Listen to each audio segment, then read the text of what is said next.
check on Wednesday. Bless you. I'd like to call to order the regular meeting on Monday, August 31st. Please join your mayor for the Pledge of Allegiance and Invocation. I pledge allegiance to the flag of the United States of America and to the republic for which it stands, one nation under God, indivisible, with liberty and justice for all.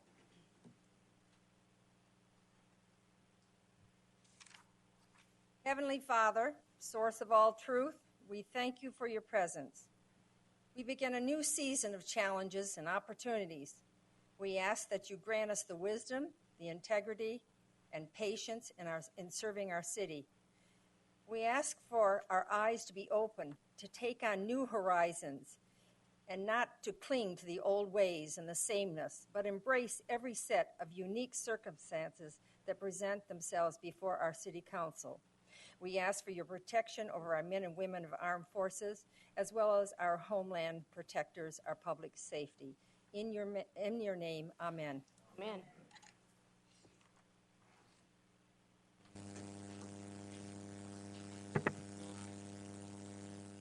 All right, we are all around the table tonight.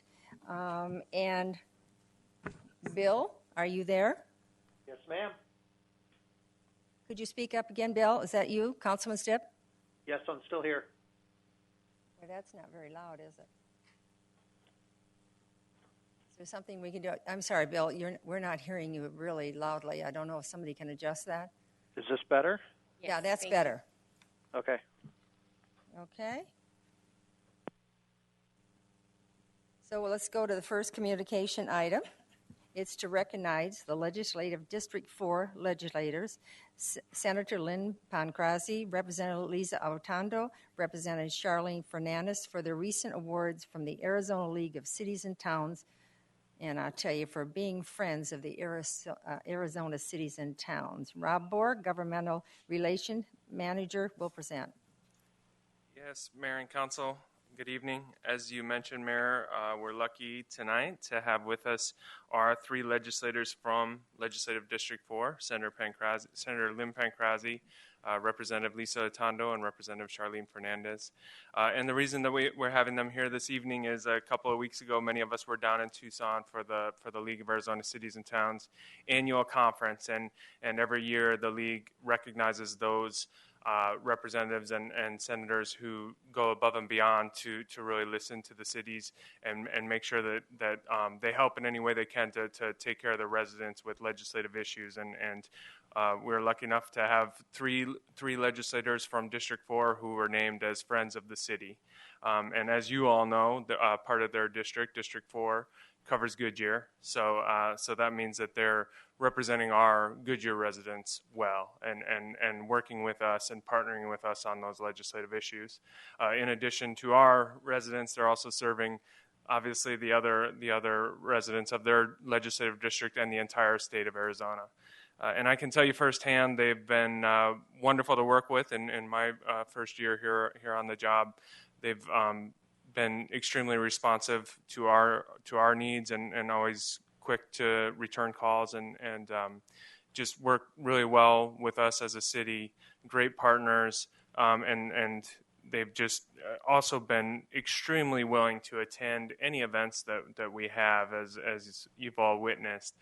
In fact, Senator Pancrazzi served this last year on our water planning committee, and all three of them just in this past year attended our Tale of Two Cities parade. They attended our Geared for Growth event somewhat recently, and just this last week they attended Economic Development, had a business roundtable for the aerospace and defense industry out at Lockheed Martin, and they attended that as well. So always willing to come join us in Goodyear. So in addition to representing the needs of our residents, they also are great community partners. So we're honored to have them here this evening. I'm going to have them come up, and I'm also going to have Mayor Lord step down here. We have three tokens of our recognition that Mayor Lord is going to present to each of them. And after we do that, we'd ask the three to all come up and say a few words, and then if you all want to recognize them as well. Thank you.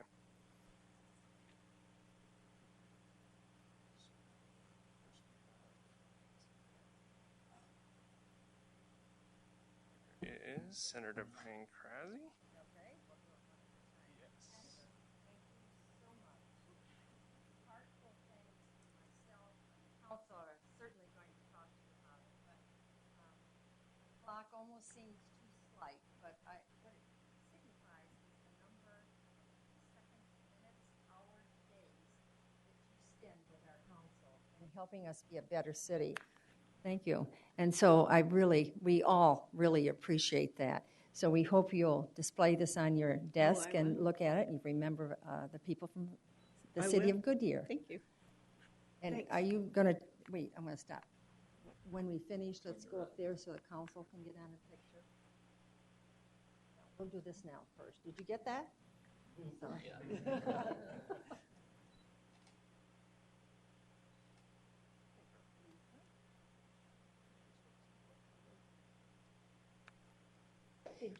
Oh, I have to say the same thing about you, and I have to say, all three of you, they didn't make it easy this time.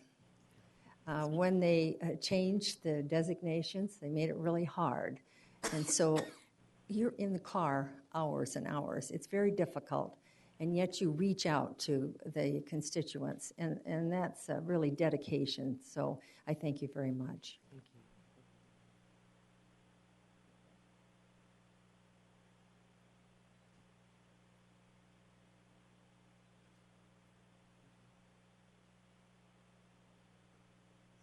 Sorry, did you say Charlene's? Yeah. Charlene, you're sort of the newbie, aren't you? Yes. But we've really enjoyed getting to know you. We had lunch with you one day. We know you are on the same train that these two young ladies are on, and that's to help us out. And you, too, do a lot of traveling and reaching out. And, being new and having to do that even makes it more difficult. So you're kind of learning your way, and yet you're having to drive that distance. So we really do appreciate it. So thank you very much. It's an honor. There you go.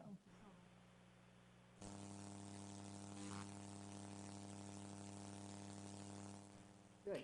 Now,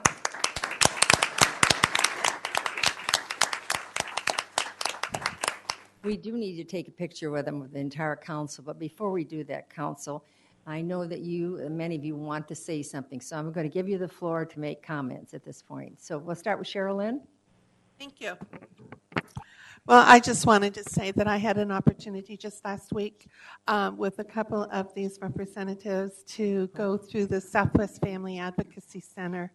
And it was, thank you so much for coming up and seeing this jewel in our community. That is, it's a regional partnership, and it's one of those things that we can all be so proud of, and one that so gloriously assists a kind of lost population. So it was a joy going through the tour with you, and thank you. Well, I'd like to thank all three of you for taking such an interest in our wonderful city. We can't thank you enough for being interested in what we do, what we need, and our residents appreciate it as well. It's very important to have cooperation between local governments and state governments. And we appreciate that you have come forward and you're always willing to assist us in any way that you can. And on the other hand, we want you to know that we are here to help you as well. And we are delighted that you are here in Goodyear, and we want you to come as often as you can. Oh, that was wonderfully said, Wally. And, there's not a lot to add, but the fact that we get to see you around town, we get to see you at functions, that says a lot. That really shows that you're interested. It shows you're involved and you're passionate about it. And I truly appreciate, over the last 8 years, knowing what we've gone through as cities and as a state, you've listened. And you've done what you could to help the cause that we've fought for, and I truly appreciate that. And Goodyear is very well represented by you. Thank you. I'm the sole member of the council who lives in your district. So I want to say thank you from the bottom of my heart. When we first got redistricted, we were really concerned because Estrella was kind of left out there on its own. And we thought, we're going to be with Yuma. This is going to be such a problem. And we struck gold. I cannot tell you how happy I am and a lot of our residents, are busy with kids and families up there, but they do know that you guys come up here. You're at every event. You are part of the community.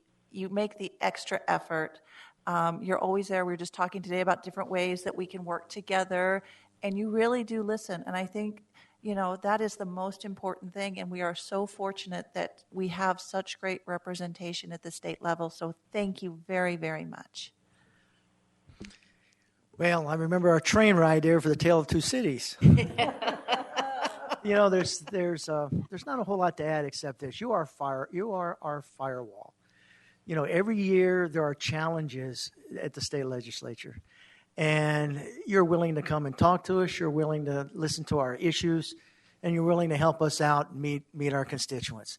And you know what? We really appreciate it from the bottom of our heart, because sometimes, as you know, those challenges that you also find down there can be quite interesting. And I suspect this next session isn't going to be any different. So again, we appreciate you doing a good fight. I appreciate you watching out after us. And again, thank you from the bottom of my heart. And ladies, I'm going to give you a moment to take the microphone if you have anything you'd Lynn, and we'll start out with you if you'd like to anything to say this evening. Well, first of all, it's been an honor to represent you these last 3 years. When the district changed and Goodyear was part of my new district, the first thing I did was come up and meet with the mayors, and I met with Mayor Lord and I met with Joe and a few other people and Wally, and I got to know some of you, and I went, oh, this is going to be a great district. And it has been. Being able to represent the West Valley has been an eye-opener and a great experience for me. And, government at the level closest to the people is the government that really impacts those people. And so my job is to make sure I hear from you and I listen to what the concerns are from the city's perspective, and then I vote that way so that I am representing my cities. When they did the TPT, I was one of the ones that held out because my Buckeye mayor and my Goodyear mayor and my Yuma mayor, and every mayor I represent, which is 7 of them, was opposed to that TPT until they fixed it. So I really, truly try to make sure that I'm representing you well. And thank you very much. Representative Tondo.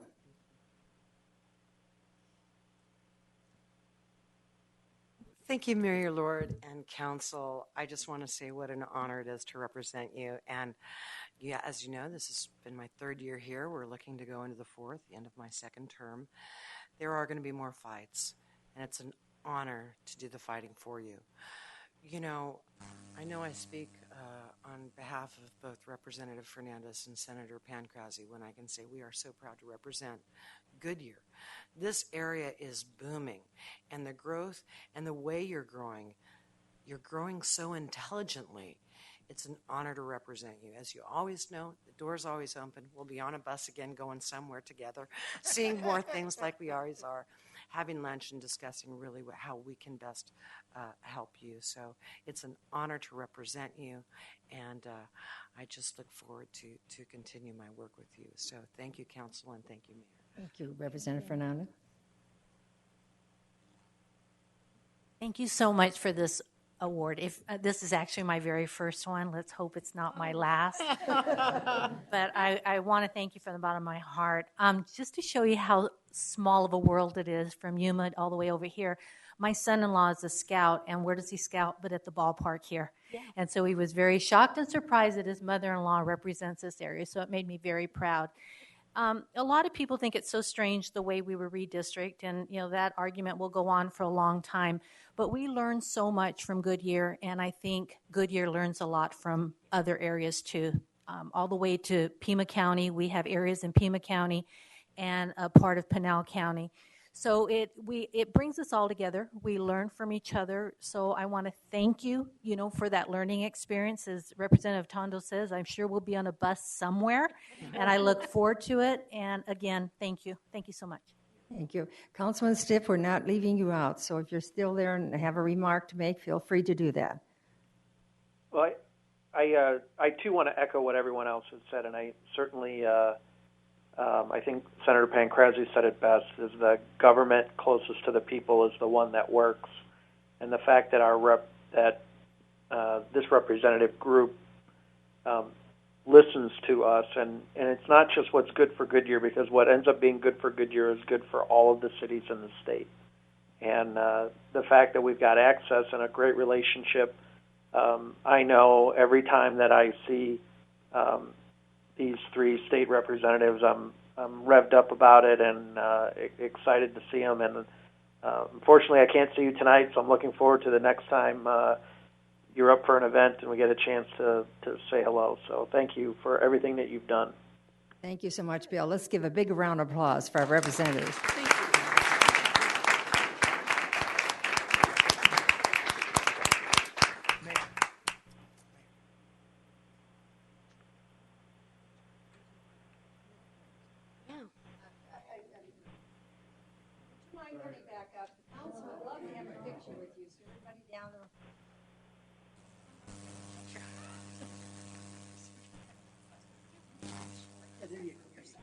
Okay, thank you. You're welcome. The hormones are kicking in.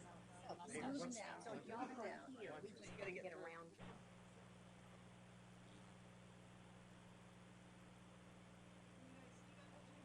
he's good at this.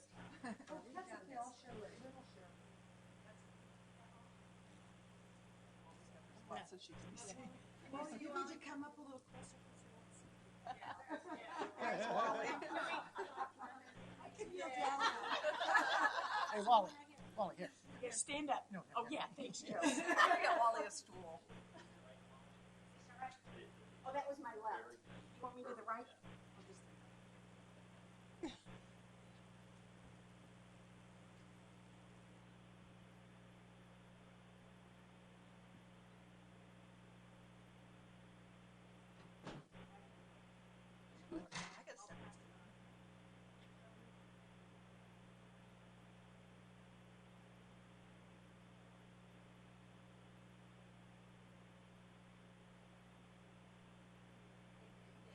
Thank you, guys.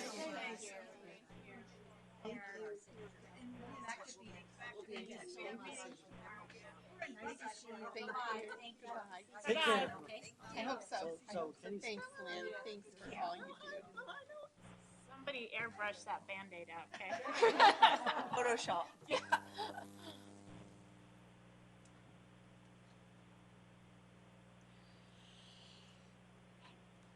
All right, we're on to item 4.2. The next communication item is from Chris Gallagher, the Arizona Parks and Recreation Association's awards chairman, who will present the partnership award to the West Valley Trail Alliance and Newland Communities for the Goodyear Pump Track. Nathan Torres, Parks and Recreation Director, will present. Nathan? Thank you, Mayor and Council. Very happy to announce today that you're well aware that the Arizona Parks and Recreation Association recently recognized the Goodyear Pump Track project as award-winning. And it's important to note that this isn't a project award. This award really is for the partnership that it took to recognize the partnership that it took to make this amenity possible. And so it's great recognition for our partners who actually made this amenity possible. And so I'd like to introduce Chris Gallagher, who is representing the Arizona Parks and Recreation Association for a special presentation. Thank you, Mayor and Council.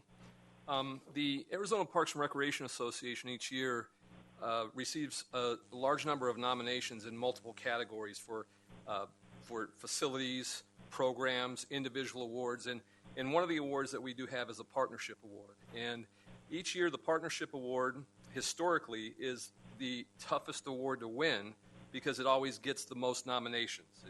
We submit the most nominations. So with that, we presented the award to the city of Goodyear on August 11th at the historic Fox Theater in downtown Tucson.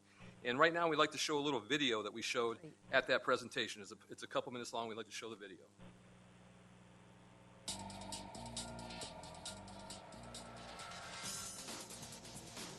The City of Goodyear, West Valley Trails Alliance, and Newland Communities partnered to create the first pump track in Goodyear. This 2-year project was successful due to the dedication of each organization that collaborated on the project. This partnership resulted in a highly desired community amenity with minimal impact to city resources, as the pump track in Goodyear was conceptualized, designed, and built by volunteers. The Goodyear Pump Track officially opened with a ribbon-cutting ceremony on April 25, 2015, to an eager crowd of bike riding enthusiasts. WVTA is comprised of Goodyear residents that support trail development, mountain biking, hiking, and running in the Southwest Valley. For the Goodyear Pump Track, WVTA provided design and built-out experience in bike trails, pump tracks, BMX tracks, heavy construction, irrigation and landscape construction, electrical and aeronautical engineering, and project management. A pump track is a continuous loop of smooth dirt mounds and berms that are ridden by a bicyclist. The pump track was completed by the collective efforts of all 3 organizations. Each group brought a unique skill set to the table to complete this project. West Valley Trails Alliance provided design of the track, provided more than 100 volunteers, nearly 3,000 volunteer hours, to construct the track, provided ongoing maintenance with volunteers through Adopt a Track, similar to Adopt a Street and Adopt a Park programs. Newland Communities provided the water supply and the truck for the build, provided heavy equipment and an operator, and boulderscape donations. Goodyear provided land and dirt already on site and provided heavy equipment and operators for a few days during the early period to assist with moving dirt. Installation of irrigation, oversaw the build, and provide park staff support where necessary. Develop rules and posts similar to amenities within the parks. Estimated financial impact was $5,000 budgeted in the current fiscal year. Volunteers were key in the completion of this project, saving the city approximately $125,000. The new pump track has been a welcome feature to the park, attracting several hundred users each week. APRA is proud to recognize the Goodyear Pump Track with the 2015 Outstanding Partnership Award.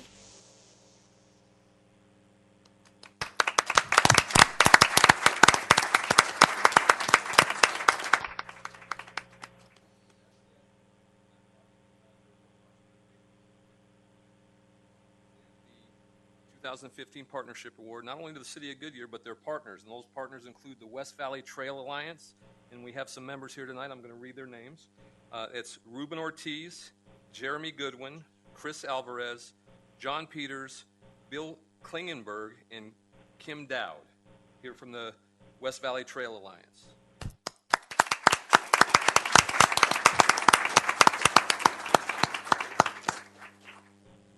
And also the second partner from Newland Communities, Pete Tyke. Newland Communities.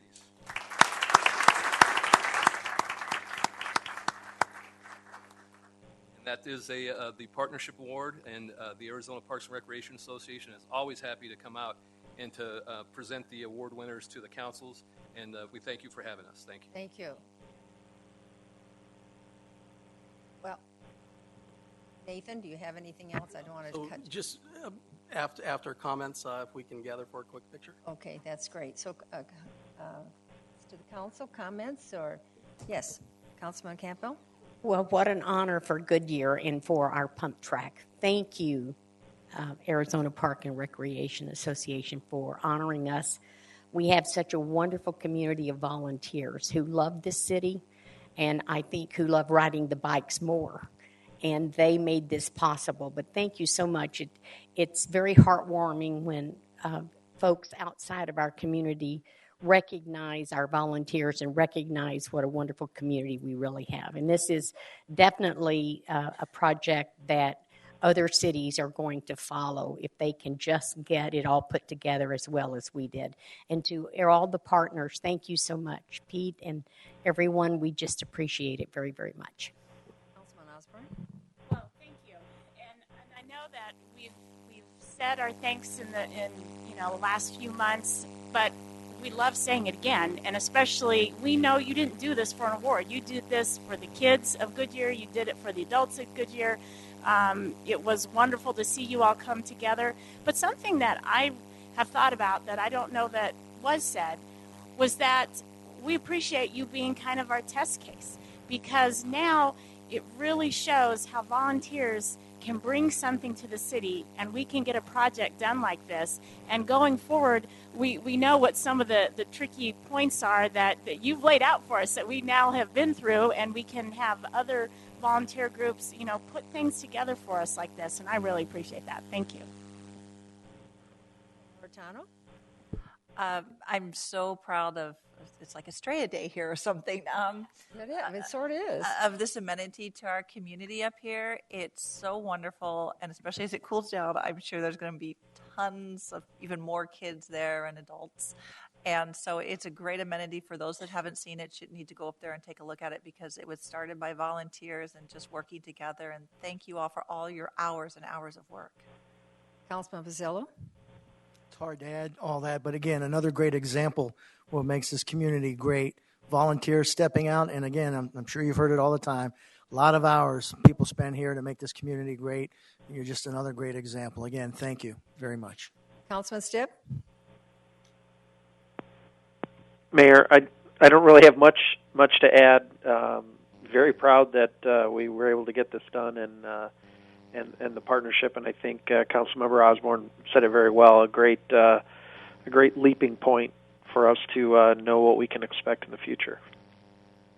Well, as the mayor, I have one more question. What's the second act?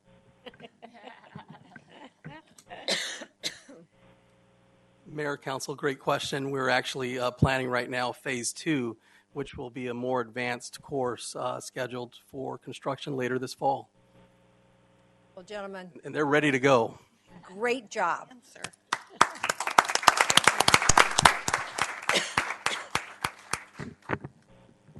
You want a picture? Is that what you want? All right. Come on, guys.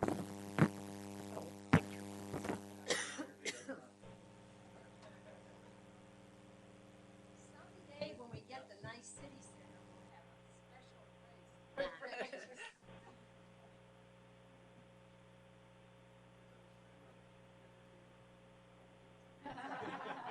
Smelly guy.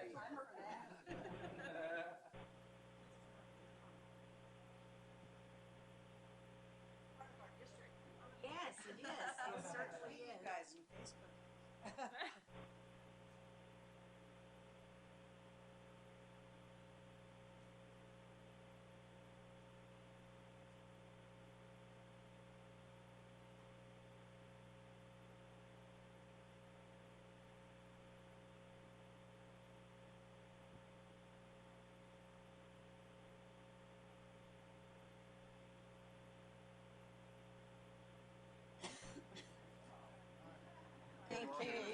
Thank you.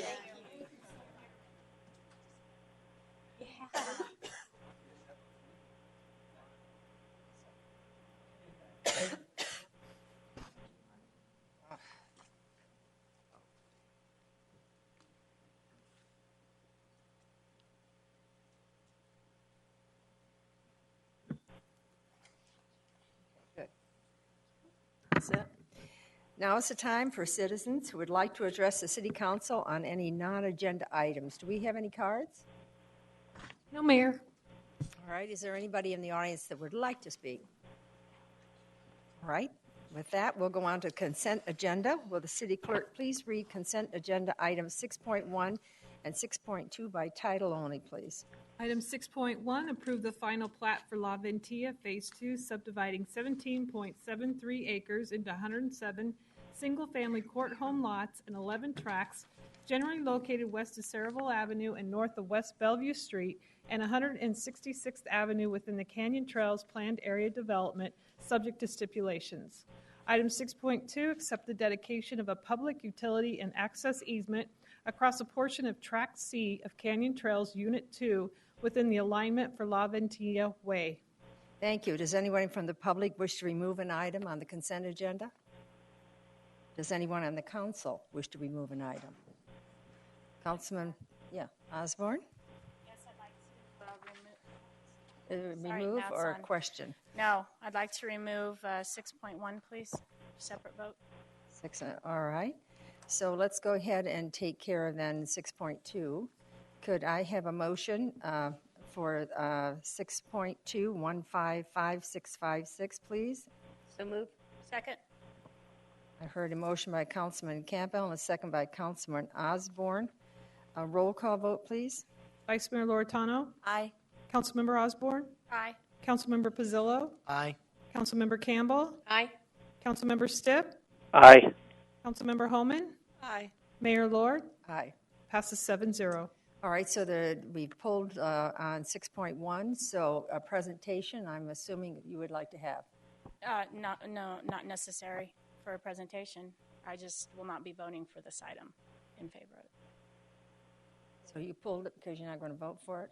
I'm not voting in favor of this item, so that's why So I was you want asking it for separately so you could Thank tell. you. Okay, Yes. all right. So then let's go on with it. Do I hear a motion for 6.2? No, 6.1. I'm sorry, 6.1. Let's get this right. So we have a 6.1155599. Do I hear motion? So moved. Second. I heard a motion from Councilman Loretano and a second from Councilman Campbell. Roll call vote, please. Councilmember Osborne. Nay. Councilmember Pizzillo. Aye. Councilmember Campbell. Aye. Councilmember Stipp. Aye. Councilmember Homan. Aye. Vice Mayor Loretano. Aye. Mayor Lord. Aye. Passes 6-1. All right, thank you. Let's go on to business. And the first item is to consider approving an IGA with the Regional Public Transit Authority for transit service. Christy McMurdy, Grants Administrator, to present. Christy? Good evening, Mayor and Council. With me tonight is Jorge Luna. He's a service planning manager for Valley Metro. He's been with us a few times before, so we welcome him back. And I'm presenting for your consideration tonight an agreement with Valley Metro that's the result of a few of the studies you've done and some of the feedback that we received from you during your last retreat last November. The IGA that we're proposing is going to facilitate the expansion of the Zoom circulator into Goodyear. It's going to allow the city to utilize Proposition 400 funds that are designated for dial-a-ride or ADA certified transportation use only, and introduce the Platinum Pass program, which is an offshoot of the dial-a-ride service. So this is the extension, the dark shaded corner on the upper left. Basically, it's going to take the Zoom where it rests at the Goodyear Community Park. It will go south on Litchfield Road all the way down to McDowell, making stops along the way. Then it'll proceed east on McDowell to approximately 136 Palm Valley Boulevard, where it'll make a turnaround there and proceed back in the northerly direction and resume the Zoom route as it existed before the extension. Valley Metro's methodology in choosing this route was how can you make an adjustment to the Zoom route while still preserving the 30-minute service. We didn't want to have to be in a position to purchase an additional bus or make some extensive changes, since basically this was just a test of whether we were going to see some additional ridership. So basically Valley Metro looks at commercial destinations along the route, local activity centers, and I think along this route we're going to be able to capitalize on that in a big way. One of the requests that the City of Avondale has received for the Zoom route is to come to our Goodyear Target on Litchfield Road at McDowell, and that will be one of the stops. We'll also be able to stop at the Abrazo West Campus, the Palm Valley Rehabilitation Center that's right next door. We have 2 hotels along that route. There's a lot of opportunities to increase ridership and to bring some new folks into Goodyear. The other thing that I didn't put in my notes, but I want to make sure I mention is Zoom will now be a 3-city service, because prior to Goodyear extending the route, Tolleson extended the route. So the Zoom route is now Avondale, Tolleson, and Goodyear. Should you agree to our proposition tonight? Service hours are going to be from 5:21 a.m. to 9:15 p.m. Monday through Friday. It'll run every 30 minutes. And then on Saturday, that would be 5:47 a.m. to 6:44 p.m. There's no Sunday service. Fare is 50 cents. The drivers cannot make change. So if you get on the bus with $1, your fare is $1. And then the Zoom bus seats about 22 passengers. It can accommodate 2 wheelchairs and 2 bicycles. Just a clarification on the fiscal year 2015-16 cost for the extension. It's $66,248. We're delighted to be able to tell you that this is all transit funding. There is no general funding in this money. What we're doing is we're using the Avondale Goodyear Urbanized Area Funds, which the census designated our city as one of the areas that's entitled to that funding through about 2021. And we're adding our LTAF funds, which, as you know, is some of the transit revenue that we have accrued over time, to match that cost. So the $66,248 you're seeing is actually for the Thomas Road piece that's in Goodyear. Prior to this service extension, Avondale was paying for those miles, even though they were City of Goodyear miles. Now that we are extending the service into Goodyear, we're going to be picking up the cost of that miles along Thomas Road. So we'll be bringing back to you one more IGA because Valley Metro is still finalizing mileage and IGAs with all of the other cities that are providing service.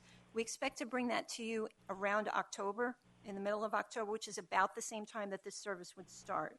Should you agree to this proposal, service would start October 24th. Okay, so in addition to the service that we receive through Proposition 400, we're entitled to ADA funds. The funds that you're seeing here, the $22,473 for last fiscal year and then $22,372 for the current fiscal year, can be used for us to pay our dial-a-ride costs. While there isn't a lot of cost here, the numbers are basically showing about $6,000 in the last fiscal year. The City of Phoenix, which provides dial-a-ride service to the Southwest Valley, is finalizing those amounts, and we expect to receive that invoice in the next week or so. But what we want to be able to do is bring back to you more information about dial-a-ride through a yellow paper. We want to take advantage of the opportunity to give you a full look at the dial-a-ride service as it exists today, and also provide a few scenarios and what that would look like in Goodyear, what that might cost. Because the way dial-a-ride service cost is factored is very different from the way fixed route bus service and circulator service operates. It's actually an hourly rate versus a cost per mile. So it's a very different formula that's taken into consideration to come up with dial-a-ride service. You've also expressed some interest at the retreat in learning more about the cab service and the voucher service. This yellow paper will give us the opportunity to describe that for you, share with you some of the other cities and what they're doing with the cab and the voucher service. And finally, Valley Metro is about 3/4 of the way done with a regional dial-a-ride study. And there have been some really good feedback from that study about potential improvements that can be made to dial-a-ride service. And I'm going to switch to the map here so that I can kind of give you a better idea of why that study is so important. We've heard from a few citizens over the last couple of weeks that they have needs that this dial-a-ride service cannot meet. And I can't speak for everybody, but I know I have parents that are older, don't want to drive. We've heard from our citizens, too, that this is a great need. But our situation is that bubble that you see there, that is the extent of dial-a-ride service in the Southwest Valley. That's Goodyear, Avondale, Tolleson, Litchfield Park.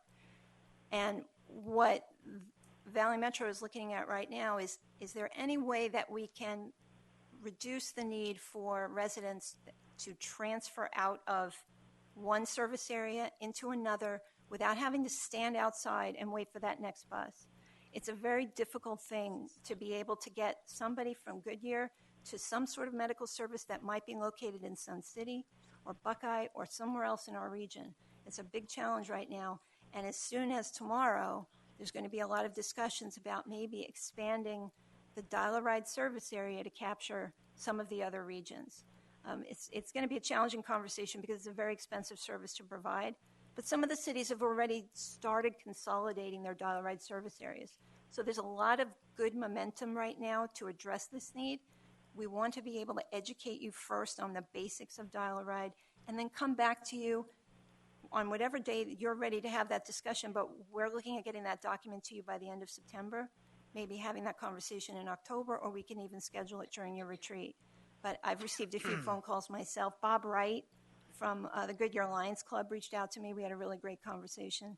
Their organization is also geared very much to try to help folks get to their medical appointments. So very important service We want to be able to tap these funds. All you're doing with this IGA is authorizing the City of Goodyear to tap these funds as needed. So if we wanted to look at other potential expansions of Dial-A-Ride, these funds would be the funds that we would tap first. We can always fall back on the LTAF money that we have accrued and even the digital marquee money that we have available. So there's other revenue sources. We're still not looking at general fund. And ADA Platinum Pass, before I go on, I'll make sure I touch on that. The Platinum Pass is an opportunity for folks that are ADA certified already, so they can ride Dial-A-Ride. They can choose not to ride Dial-A-Ride. They can take the fixed route bus service, which in Goodyear is the Route 17 that runs along McDowell Road from Pebble Creek Parkway all the way to Scottsdale, or the Route 3, which is close to Goodyear. It's Central Avenue is where it starts in the Southwest Valley, and that goes as far as Phoenix, the Phoenix Zoo. It goes all the way into Phoenix, and those folks can also transfer to light rail. The Platinum Pass gives them the ability to do that for free. So it's a cost avoidance opportunity for both Valley Metro and for the city. We just pay their fare. So we're not paying their Dial-A-Ride fare or their Dial-A-Ride cost to ride the Dial-A-Ride. We're paying just for their fare on fixed route service. So I probably should have asked you this, but we're not, from my conversations with other staff in other cities, it's not super popular right now. There's still folks that are using the Dial-A-Ride. It's just more convenient to have when you're certified for ADA to have that vehicle come to your house versus having to go out to a bus stop. But still, the option is there. The opportunity for folks to participate is made available. So I have one more slide, but I wanted to open it up for questions from you about the agreement, and then I'm going to have Jorge step in, talk a little bit about performance measures, and give you a little bit of a service update. Thank you very much. Are there any speaker cards? No, Mayor. Okay. Then could I please have a motion and a second to authorize the city manager to execute an intergovernmental agreement with the Regional Public Transit Authority to establish responsibility for the provision of a transit service in Goodyear? So moved. Second. I heard a motion from Councilman Holman and a second from Councilman Loretano. Open for council discussion. Councilman Loretano? I'm sorry, Vice Mayor Loretano. I just have a question about the Dial-A-Ride, since I'm not all that familiar with it. On the map you showed, do you mind going back? So right now, there is no Dial-A-Ride service in Pebble Creek? That's right. Nope. At all? Okay. That's right. And obviously I can tell there's none up in Estrella or Cantamia. So you're basically looking at that pink line right there, the bold pink line where the Route 17 is. Uh-huh. Dial-A-Ride service is provided 3/4 of a mile from that pink line, 3/4 of a mile from the purple line, which is the Route 3, and it's 1/4 of a mile from the Zoom route, but I think they're extending it to 3/4 of a mile. So that's the federal requirement for ADA service. We are required to provide Dial-A-Ride service within 3/4 of a mile from a fixed route. So it really does not touch Pebble Creek. It gets a little bit of Palm Valley, a little bit of historic Goodyear, a little bit of northern subdivisions.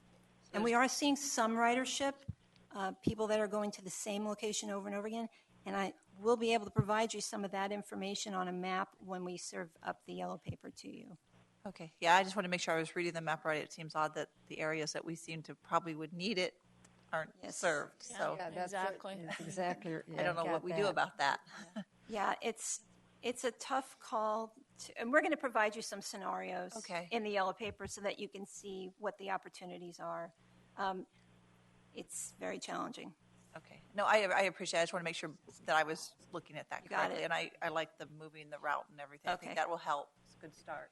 Councilman Pasillo?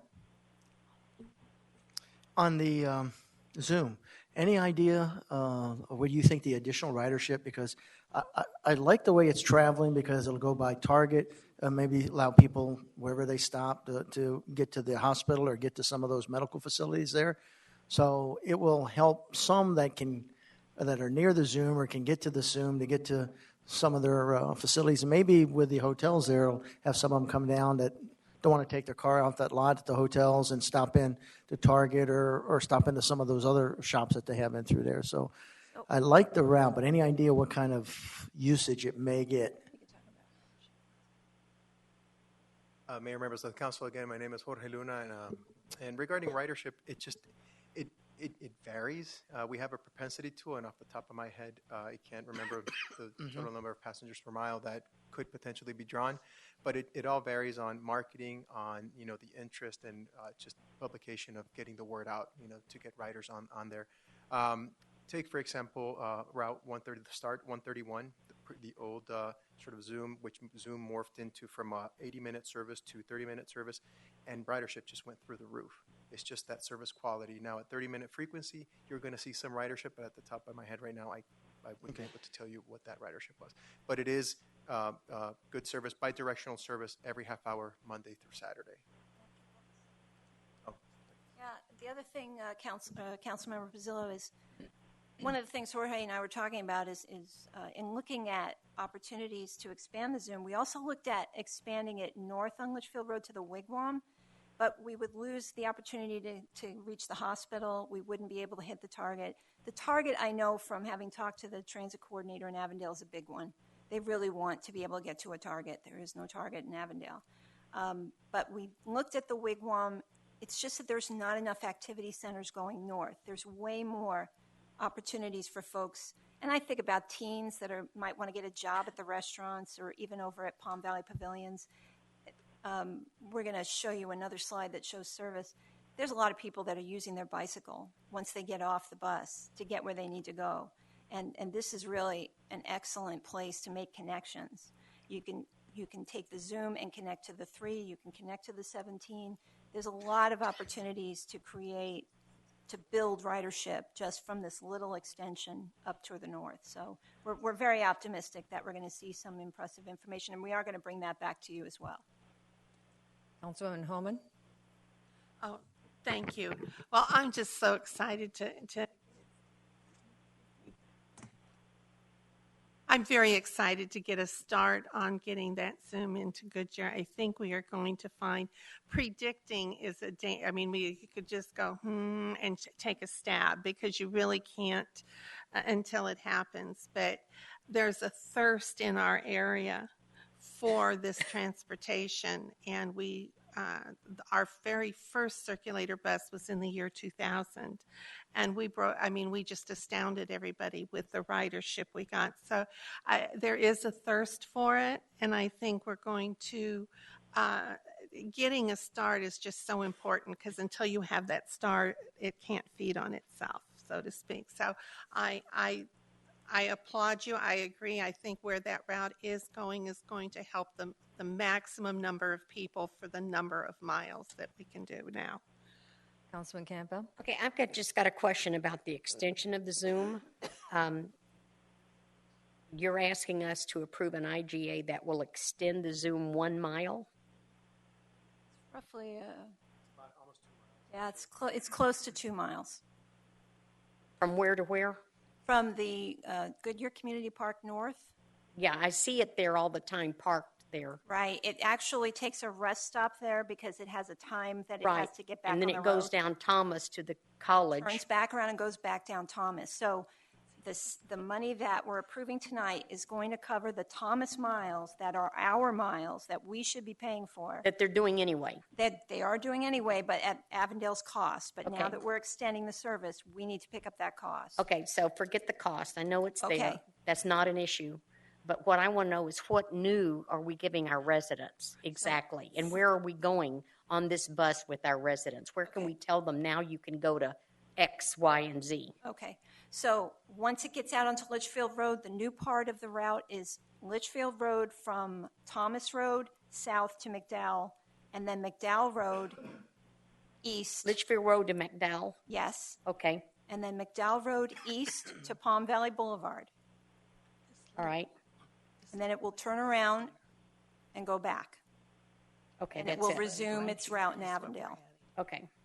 So our residents can go to the park and park their car and get on the Zoom bus to go to either the college or to the hospital. Yes. Or to Target. Yes. Or the 99th and McDowell. Yes. I got it. That's all I wanted to know. Thanks. Okay. So I'm actually going to turn this over to Jorge, unless Councilmember Stipp has a question about the agreement. I need to ask. Councilman Stipp, do you have a question? No, I'm good. Thank you. So we wanted to bring you up to speed on the service that we currently have. So ridership on Route 17 has actually been pretty impressive. It's been about 5 o'clock in the morning. It originates at Pebble Creek Parkway and McDowell Road, so right in front of the Paradise Bakery Cafe. And it goes all the way to Pima Road in Scottsdale. 30-minute service, Monday through Friday and on Saturdays. As you know, our Express Route 562 continues to do an awesome job of getting folks to downtown Phoenix. Ever since we made the correction or adjustment in the schedule in April, there has been no overcrowding. I talked to the bus driver on the 7 o'clock route, Ruben. There's a guy on his bus that prefers to stand, so I have to tell you, Councilmember Pizzillo, there is at least one person standing, but that's his choice. Everybody else is sitting. This is a very happy group of people. They know each other. They chat with each other when they get to the bus stop. It was a really great visit I had with some of these folks, and they are very happy with the service. So I'm going to ask Jorge to step in now and talk a little bit about performance measures, because this is also how they're going to assess the Zoom route to be able to see whether it's effective and productive.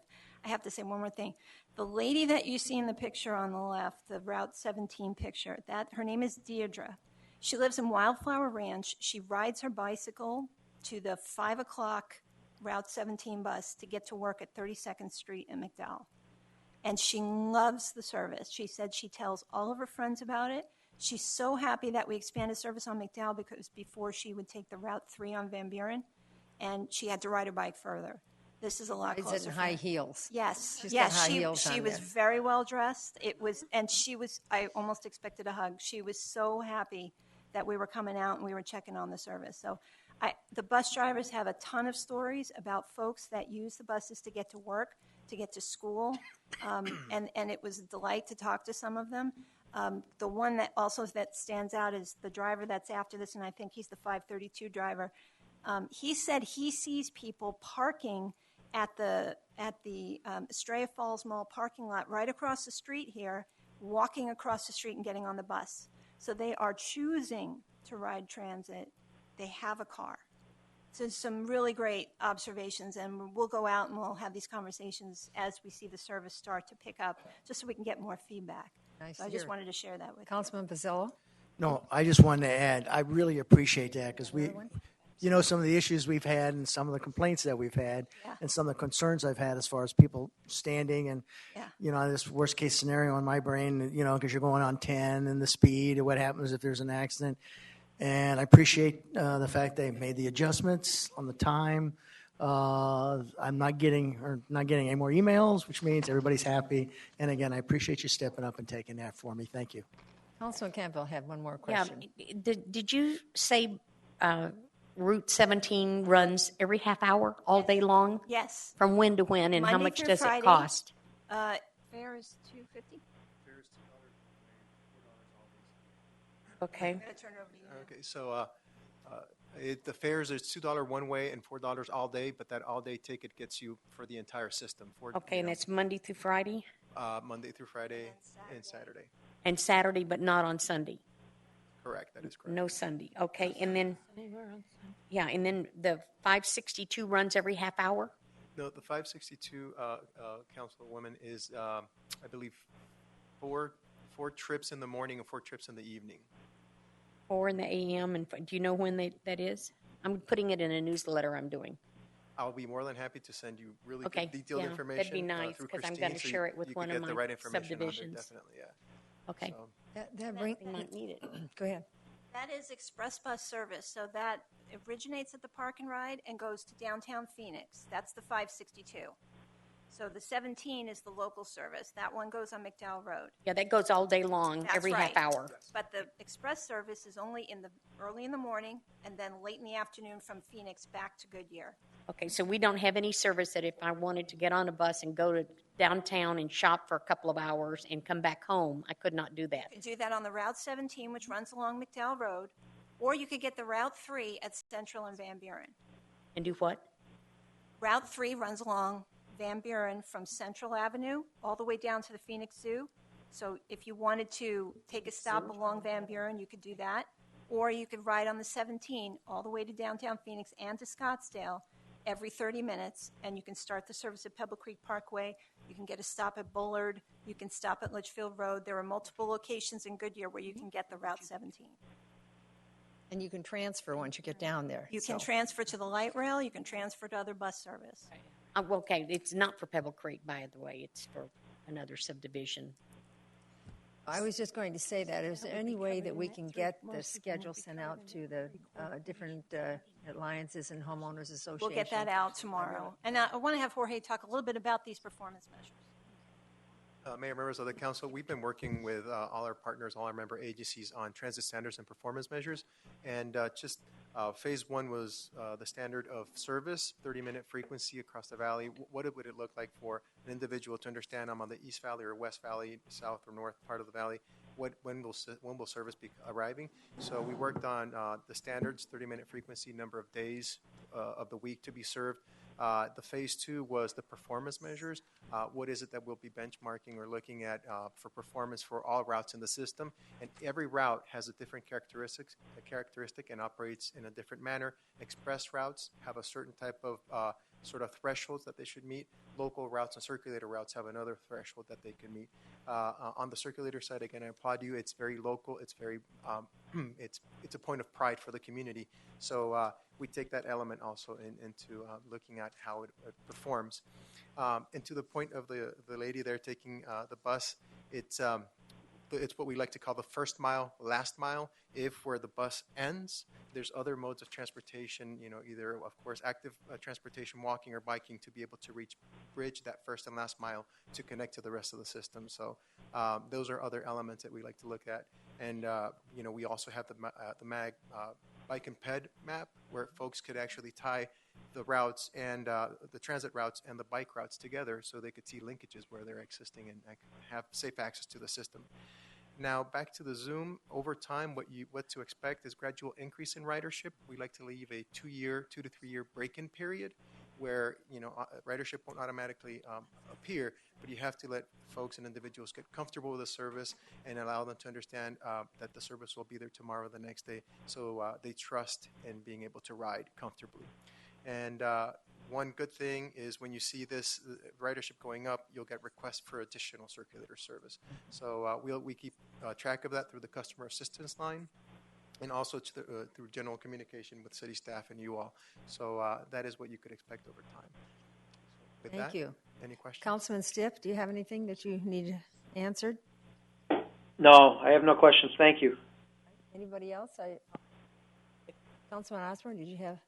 No, I'm just, Christine, when you get that information to us, that will be very helpful. I know I'll have questions after that. I appreciate it. All right, thank you. It's a great presentation. Are you ready for a vote? All right, all in favor say aye. Aye. Opposed? The ayes have it. Thank you very much. All right, let's go on to 7.2. To consider the approval of a traffic signal at Yuma Road and Canyon Trails Boulevard. Troy Tabazian is going to present. He's a project manager. Yes, Mayor and Council, my name is Troy Tabazian. I'm Project Manager for the Engineering Department. I'm here about the traffic signal at Yuma Road and Canyon Trails Boulevard. First, I'll have Luke Albert, City Traffic Engineer, speak on the project. Good evening, Mayor, members of the Council. Back in April, we presented a work session. It was myself and Rebecca Zook. We talked about traffic signal warrants and prioritization. And during that presentation, the intersection of Yuma and Canyon Trails was identified as a high priority for a traffic signal installation. So then in the in the budget process, this project was approved in fiscal year 15-16 of the current city CIP program. And also in order to kind of expedite the project, when it was approved in the budget process, city staff completed the design in-house, so it would be ready to go in the early part of the fiscal year. With that, I'll turn it back over to Troy to talk about the construction of the project. Upon approval, we had issued a notice to proceed on September 8th. and then promptly order materials. There's a 5-month lead time on traffic signal materials. Around December, we would do underground and foundations preparation for the materials to arrive. Anticipating in January, we install the poles and the mast arms, and in February, activate the signals, and the project completion should be around March. Any questions? Thank you very much. Are there any speaker cards? No, Mayor. Would anybody in the audience like to speak? Okay, could I please have a motion a second to approve the budgeted expenditure of $472,299.84 for the traffic signal equipment, city permits, and award of construction contract for installation of the traffic signal at Yuma and Canyon Trails Boulevard. Do I hear a motion? So moved. Second. I heard a motion from Councilman Pizzillo and a second from Councilman Osborne. Open for council discussion. Oh, I'm sorry. It was second by Councilman Campbell. Open for council discussion. Any discussion? All right. I guess you did a great job. So let's vote on it. All in favor say aye. Aye. Aye. Opposed? The ayes have it. Thank you very much. Let's go down to 7.3 to consider a preliminary plat for Estrella Mountain Ranch Parcel 8. Karen Craver, Planner 3, to present. Karen? Thank you, Mayor. The property that is being platted is located at the current western terminus of Calistoga Drive. Contrary to the aerial, there are homes built in 9.4 already, and Calistoga has been constructed up to the corner of 9.8. Calistoga will eventually head south, then loop back east to connect up with Willis Road.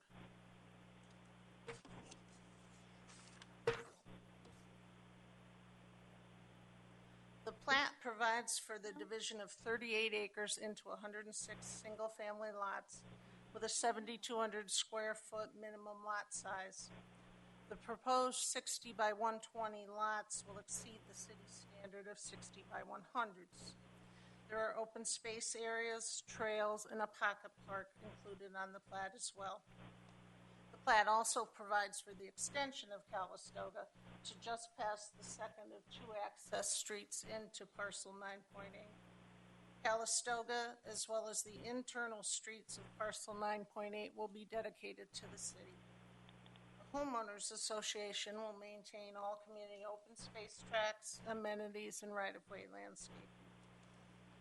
The plat is compatible with the surrounding development, and it is consistent with the Estrella PAD, the city's general plan, subdivision regs, and the Parks and Open Space Master Plan. Both staff and the Planning Commission are recommending approval of the plat subject to the stipulations in your staff report. Thank you. If I can answer any questions, I'd be happy to, and Pete Tyke is here from Newland. Thank you, Karen. Are there any speaker cards? No, Mayor. Would anybody from the audience like to speak? Well, then, could I please have a motion and a second to approve the preliminary plat for Estrella Mountain Ranch Parcel 9.8, subdividing 38.15 acres into 106 single-family residential lots and 13 open space, landscaping, and drainage tracts, generally located on the north side of, I'm going to pronounce this wrong, West Calistoga Drive, west of South 184th Avenue within the Estrella Mountain Ranch Villages 7 and 9, planned area development subject to stipulations. Do I hear a motion? So moved. I heard a motion from Councilman Osborne and a second from Vice Mayor Loretano. Open for council discussion. Councilman Loretano, Vice Mayor Loretano. I just want to say thank you for, and for Mr. Tyke, who's here, Pete Tyke. Thank you for continuing to build up there, because that's the one thing we hear is they want more restaurants up there, more retail, and we need houses up there to get retail. So I'm very excited that we're getting some more parcels open. Yeah, absolutely. Any other? Yes, Councilman Campbell. I'd like to ask the developer, is this group of homes, will they be under the new community, the health club, and that sort of thing? They won't be using the main one. Aren't they part of the other one that you're building, if I remember? right? I hope. Good evening, Mayor and council members. Actually, all the dues that are paid out there by the residents allow them to use any club. So it's not specific to an area. Anyone from this area can go to the current club. Anyone from the surrounding area of the current club can go to the new club. So there are no limitations. Good. Thank you. So that's kind of, you made for public interest, they made the clubs different looking and different Exactly. uses inside, so that gives you a variety. I think it was a great idea. Yep. Any other questions? All right. Well, let's put it to vote then. All in favor say aye. Aye. Aye. Opposed? The ayes have it. Thank you so much. Thank you, Council. So let's go to 7.4, is to consider approving an IGA with the Arizona Department of Transportation for the noise reevaluation study. Rebecca Zook, our engineering director, to present. Rebecca? Good evening, Mayor and Council. I come before you this evening for you to consider approving an IGA for the noise reevaluation study that will be located north of I-10 and north of McDowell between Pebble Creek Parkway and the 303. Over the past 5 months, there have been numerous meetings between the city and ADOT in order to move forward with this IGA, as well as also determine the agreement to move forward with the reevaluation, the actual study process. And as a result of those meetings, we have been able to move forward with the selection of a consultant, DME Consultants, which we have their representative here tonight, Chet Moan. And we also move forward with signing a contract so that we could get started on this process on August 20th. Over the next 2 to 3 weeks, we are going to be placing monitors out on site.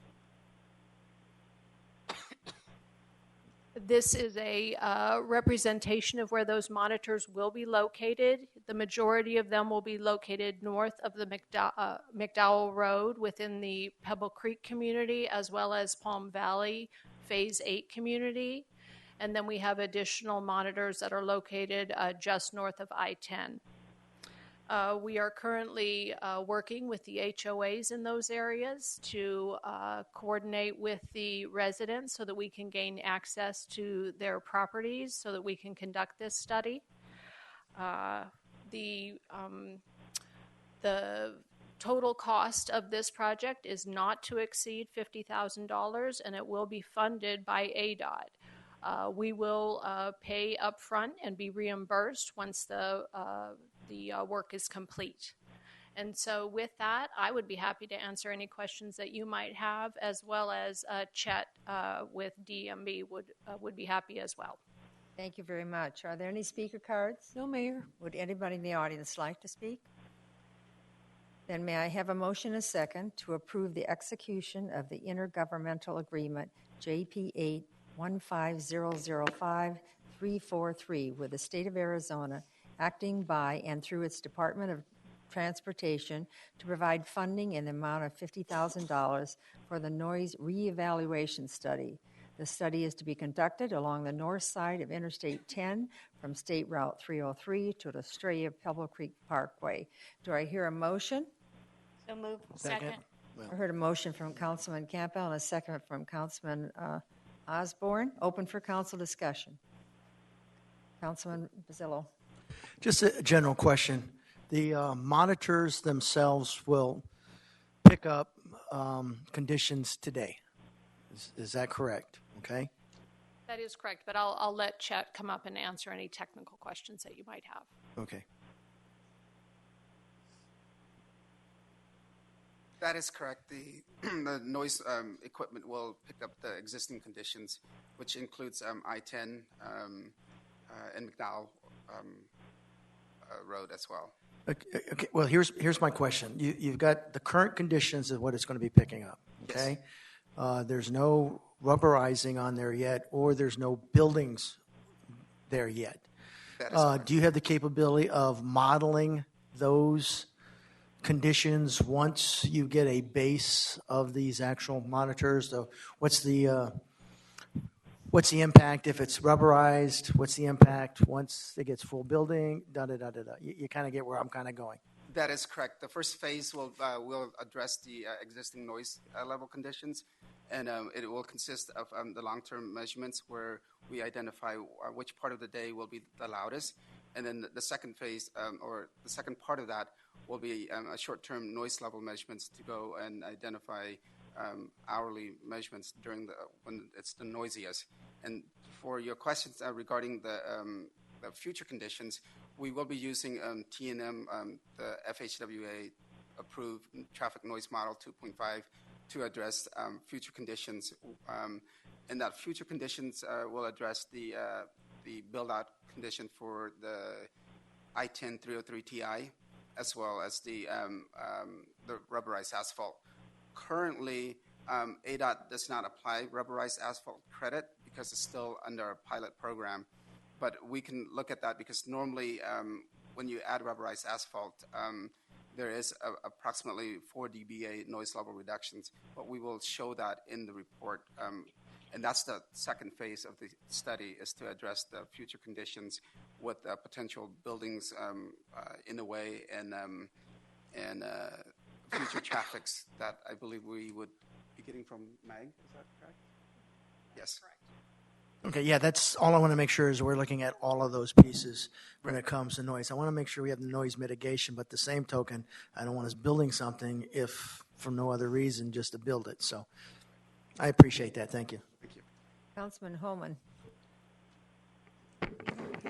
Thank you. And I'm sorry that I didn't ask this earlier, but it's a reevaluation. When was the evaluation done? The original evaluation was done, I believe, in 2010. That was the original long-term evaluation that was done. And then there were additional testing that was completed in, I believe it was in November timeframe. This is going to be a true reevaluation of those noise studies. Okay, then I have a second question, and that is, I didn't see anywhere if there was a time frame involved. Do we have people waiting for this and to determine their interest in settling in Goodyear? And what kind of a time frame is this? And thank you, Councilmember Holman, for asking that question. We will be conducting these short and long-term analyses in the next 2 to 3 weeks, with the anticipation that we shall get a draft report in approximately 3 weeks. Thank you. Oh, me? All right. Councilman Osborne? First of all, thank you for listening to our citizens and conducting this study and seeing what possibilities that we have. If things have changed, if new outcomes are available, this is helpful. I know you said that you were looking at the different items that Councilmember Pizzillo asked. Will you also be giving ideas of different noise mitigation? So I know discuss the asphalt, but also whether this would be the outcome with a sound wall, or this would be the outcome with layering of landscaping, or this will be, will we be looking at different options as to what can take place there? That's one question. And then my other question is, of all these monitoring stations, are these the exact same places that were in the first study? Have you added any citizens that have been very vocal over this and gone to their home and said, you know what, let's put you in the study? That's my question. And let me first respond to the question, Councilmember Osborne, about the mitigation measures. There are numerous mitigation measures that can come out of an analysis such as this. We never predispose ourselves to any one solution. So I just will leave it with that there are numerous opportunities available to us.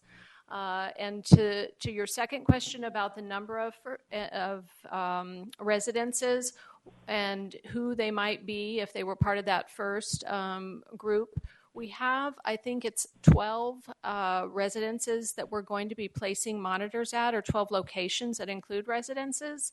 I think the study that was done in the November-December timeframe, I think there were 5 or 6, so that number has been increased. I can't specifically tell you which residents they are, but we are coordinating with the homeowners associations for both Pebble Creek and Palm Valley 8, which is what was done before for the Pebble Creek study that was specific. So I would imagine if those participants wanted to be part of this study as well, we offered that up. I appreciate that you're working with the HOA, because I think that's where most residents will be able to, I guess, communicate the best. Thank you. Correct. Other questions? All right, well then we're ready for vote. Councilman Stipp. No, I'm good. Thank you. All right, let's go. All in favor say aye. Aye. Opposed? The ayes have it. Thank you very much. We'll go to 7.5 to consider cost-sharing agreement with APS for a repair of a low-flowing crossing on Bullard Avenue south of Riggs Road. Rebecca, you're back up again. Thank you very much. For this particular item, we are interested in gaining your approval for the cost-sharing agreement with APS to construct a low-flow crossing at Bullard Avenue south of Riggs Road. And I've provided a location map for you, and here is the Riggs Road alignment, Bullard Road, and the crossing is right in this location. We have a blow-up of it over in this area for you. This agreement is related to another overarching agreement that was signed and approved back in 2000. At that time, the city paved a number of roadways as a result of the agreement with APS at that time. Some of those roadways were city roads, and some of those roadways were roads that were used for public use. For 14 years, we did maintain those roads and reported twice a year to APS as to how we maintain those roads. In September, we had the storms that came through that were in excess of a 100-year event. And after those storms came through, the engineering department began to assess the damage throughout the city. This area was identified as one of the areas that had significant damage. And it was beyond what would be considered normal maintenance for us to repair that roadway. And so we immediately began to look at what was necessary, what right-of-way did we have. I think at that point we realized that we did not have the appropriate right-of-way in that area and began communicating with APS about both the repairs and the absence of right-of-way. We have been working with APS for the last 4 or 5 months on this agreement and are at this point moving forward with your consideration of a cost-sharing agreement with them to repair this road as is necessary, and then also move forward potentially with long-term agreement with them to extend another 15-year agreement for these areas. Tonight I have with us from APS, we have Wendy Villa and Jeff Ullman. They're here to answer any questions you might have, as well as myself. Thank you very much. Are there any speaker cards? No, Mayor. Would anybody in the audience like to speak? Then could I please have a motion and a second to approve a cost-sharing agreement with Arizona Public Service Company for the construction of a low-flow crossing on Bullard Avenue immediately south of Riggs Road for the amount not to exceed $60,000. Do I hear a motion? Second. I heard a motion from Vice Mayor Loretana, a second from Councilman Stipp. Open for council discussion. Pizzillo. Did I say Stipp again? Yeah. Sorry about that. Councilman Pizzillo, Vice Mayor Loretano. All right, let's go to Councilman Pizzillo. I read all the backup material. I have no problem with the agreement. None. I have a question.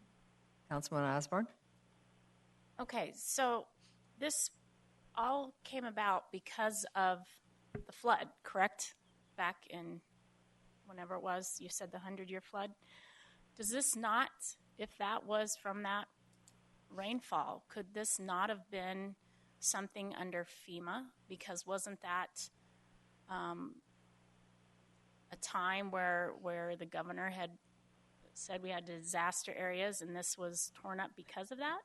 Or am I missing something here? I mean, you're not missing. That's a very good question, Councilmember Osborne, and we did actually pursue that.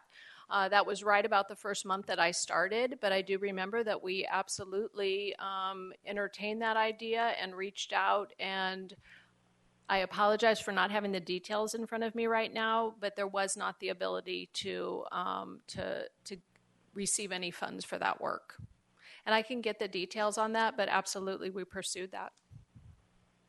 okay, that's odd.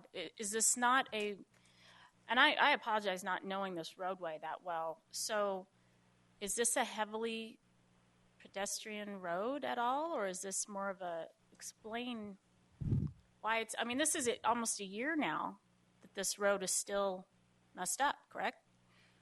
This is considered a rural road. It is used by farmers in the area, homeowners in the area, but it is not heavily used, and there are ways that roadways for which they can get around this area. In addition, what we've seen, unfortunately, is that they have created a path sort of around where this damage is so that they could pass by in this vicinity. So, okay. I mean, we've been through a budget session where we didn't discuss this, right? Mm-hmm. That is correct. I guess I'm just at a loss as to why this has taken this long. I mean, I'm glad that it's not that heavily used, but I don't really understand a year later why this is finally, and I appreciate APS, also being involved with this, because I don't really quite understand what their role is in it either. And so forgive me for, I guess I need a little help in understanding this whole process and why we haven't taken care of this already. And maybe it's because you've been working out these details, but it just seems odd to me. I know it was $120,000, but we have so many contingency pots as to why this shouldn't have been taken care of. So I'm a little disappointed, and maybe it's just because I don't understand the whole story here. But I would appreciate some follow-up on this case, please. And if I could add, the biggest concern with this particular area is it isn't currently city right-of-way. It was determined that we did not have a right to come in and repair this road without getting proper clearance. And the major property owner does happen to be Newland.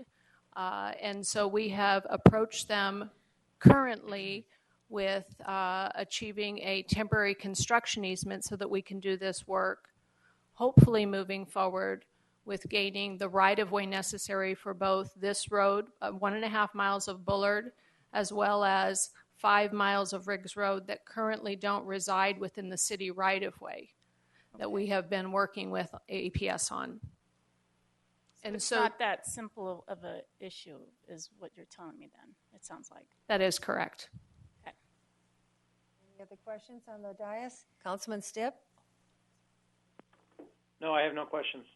Councilman Campo, you have a question. Well, I just appreciate APS willing to share the cost with us. I know they've got their power lines out there, but Riggs Road is used by some of the homeowners out there, and we just cannot afford the liability of leaving that road any longer for both APS and the city of Goodyear. Because, we had, before you came, Rebecca, we had trouble out there with loose cows and cattle. So we don't want that issue, but those roads are used, and they're used for people. In fact, some of my friends have horses boarded, and they go out in that area to ride their horses, and they're just using Riggs Road because it's convenient and it's a place for them to do it. And I would hate for someone to get hurt on these roads. So thank you for bringing it to us, and I understand the complexity between Newland and APS and Goodyear, and Mr. Teichert's such a wonderful person to work with. I'm sure we'll come with a solution and we can get that road fixed. All right. Thank you very much. Well, you took the only thing I had was the cattle. Oh, yeah.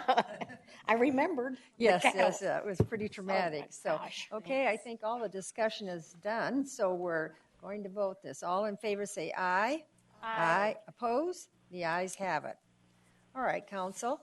Good job. Now is the time to share any of your activities. Would you like to share this evening? Does anybody have anything to say? None? Okay. Does the city manager have anything to report? Mayor, members of the council, just as a reminder to the public, city offices will be closed this coming Monday, September 7th for Labor Day. So we will resume business on the following day on Tuesday, but just for celebration for all the hard work by our citizens, by our employees. So look forward to that day off. Yeah. And Councilman Stiff, do you have any comments to make before you hang up that phone? No, ma'am, I'm good. Thank you. Okay, See you in a couple of weeks. All right. Well, thank you. I know it's always difficult on the phone to call in, but we appreciate it. The next meeting will be a work session, a regular meeting on September 14th, a work session at 5, and a regular meeting at 6. So this meeting is adjourned.